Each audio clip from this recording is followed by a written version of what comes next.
અનુસૂચિત જનજાતિના ઉચ્ચ અભ્યાસ કરતા તમામ વિદ્યાર્થીઓને હું અભિનંદન આપું છું.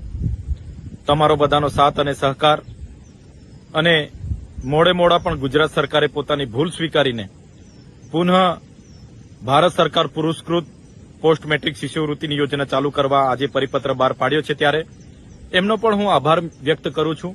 મોડા પણ આપણા આદિજાતિ અને શિક્ષણ મંત્રી અને ભારતીય જનતા પાર્ટીની સરકારે પોતાની ભૂલ સ્વીકારીને આ પરિપત્ર બહાર પાડી છે, ત્યારે એમને પણ હું વિનમ્રતાથી સ્વીકારું છું.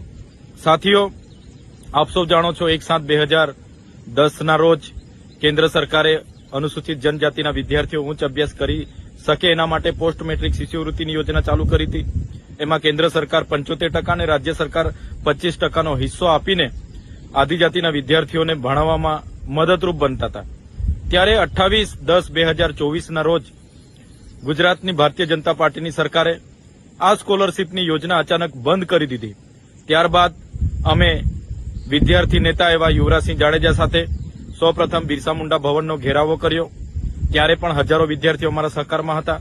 બાદમાં અમે વિધાનસભાનો ઘેરાવો કરવાનો પ્રયાસ કર્યો. ત્યારે પણ હજારો વિદ્યાર્થીઓ અમારી સાથે હતા અને અમારી અટકાયત થઈ. બાદમાં અમે વિધાનસભાના સન્માન્ય ગૃહમાં પણ આ યોજના પુનઃ ચાલુ થાય એના માટે ઉગ્ર અમે રજૂઆતો કરી. માન્ય શિક્ષણ અને આદિજાતિ મંત્રીએ એના લાભો ગણાવ્યા, એના કેમ બંધ કરવામાં આવી એના અનેક કારણો દર્શાવ્યા.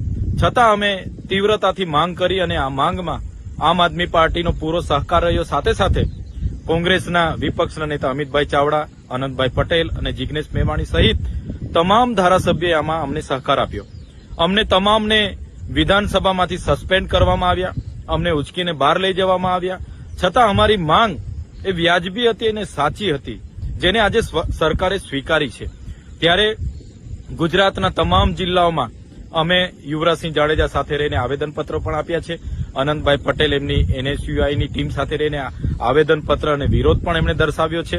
ત્યારે આજે સરકારને એમાં પીછેહટ કરવી પડી અને સરકારે પણ વિચાર્યું કે ક્યાંક આપણી ભૂલ થાય છે અને એમણે ભૂલ સુધારી છે. ત્યારે સરકારનો પણ આભાર માનીએ છીએ અને જે પણ નિર્ણય આજે થયો છે એ ગુજરાતના અનુસૂચિત જનજાતિના વિદ્યાર્થીઓના ભવિષ્યના હિતમાં થયો છે.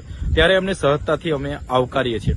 જે પણ વિદ્યાર્થીઓ diploma, degree, ANM, GNM, pharmacy, BSc, MBBS જે પણ કરતા હતા અને ગત વર્ષે જેમને તકલીફો પડી છે, હવે તકલીફો નહીં પડશે એવી આશા વ્યક્ત કરીએ છીએ અને આ વિદ્યાર્થીઓ પોતાની કારકિર્દી, પોતાનું ભવિષ્ય બનાવે એવી શુભકામનાઓ પણ આપીએ છીએ. ત્યારે ફરી એકવાર આજના પરિપત્રને અમે આવકારીએ છીએ અને સૌ વિદ્યાર્થીઓને ફરી એકવાર અભિનંદન પાઠવીએ છીએ.